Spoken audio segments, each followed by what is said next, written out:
कर्नाटका एका क्लबात बोवाळ घातिल्ल्या प्रकरणा उपरांत गोय बीजेपी सरकारान वर्स 2014 प्रमोद मुतालिक गोंयांत येवपाचेर बंदी घाल्ली। ताच्या उपरांत बंदी वाडयल्ली। आता 10 वर्सां उपरांत बंदी सोंपली। ते उपरांत मुतालिक गोंयांत आयलो। ताणें सुभाष वेलिंगकाराची भेट घेतली। गोंयांत 4,000 लव जिहादाची प्रकरणां आसात, ताचेर खंय चर्चा। एका ज्येष्ठ वकील आसा हांगा, त्या वकिलाच्या म्हणण्याप्रमाणे आणि आमचें कन्फर्मेशन कमीत कमी 3.5 ते 4,000 लव जिहाद केसीस गोंयांत आसा। पण प्रतिश्ठा आनी कितें हाज्या बरीक पडून ती खंय हें जायना, ताजो मोठो हें जायना। आनी दुसरें म्हणजे पॉप्युलर फ्रंट ऑफ इंडिया जी ऑपरेट करता हांगा, ताचे डायरेक्ट झाकीर नायक जो आसा, ज्याची व्हिडिओ रेकॉर्डेड सगळ्या कडेन भरपूर हें जाल्या, म्हणजे जाहीर जाले ते।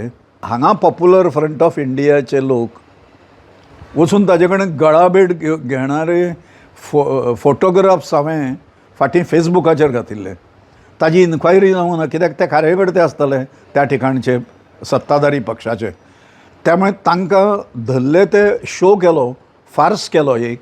मोठें डेंजरस आसा हें प्रकरण गोंयांक फुडें। हें आमच्या लोकांक कळना, हें हिंदूकूय कळना, सरकाराकूय कळना। तांकां बरोबर खबर आसा आपूण कितें करपाचें। त्या दृश्टींतल्यान प्रयत्न चल्ल्या पळय, तातूंत आमी दोगांयनी एकत्र काम करचें। सगळ्या कडेन कशें हें आसा तें आमी सहकार्य करुया एकामेकाक, अशा प्रकारची उलोवणी जाली। मुतालीन मंगेशी देवळांत खंय अभिषेक केलो। गोंयांत हिंदूंचेर जावपी अन्याया विशींच्या विशयाचेर मुतालिका कडेन चर्चा जाल्ल्याचें वेलिंगकार सांगता। मडगांवां, म्हापसांत दिवचल आनी फोंड्या खंय चड लव जिहादाची प्रकरणां आसात। लव जिहाद हो मडगांव, डिचोली, फोंडा, मागीर कुंकळी, बेतूल तो परिसर जो आसा, ह्या परिसरांत अश्यो आनी म्हापसा ह्यो गजाली लक्षांत ज्यो काही ज्यो आयल्या त्यो थंय हातूंतल्यान मातशा कॉन्सन्ट्रेटेड पद्दतीन लक्षांत आयल्या। प्रुडंटा खातीर सिनियर रिपोर्टर महेश गाडी आनी स्वप्नील तारी।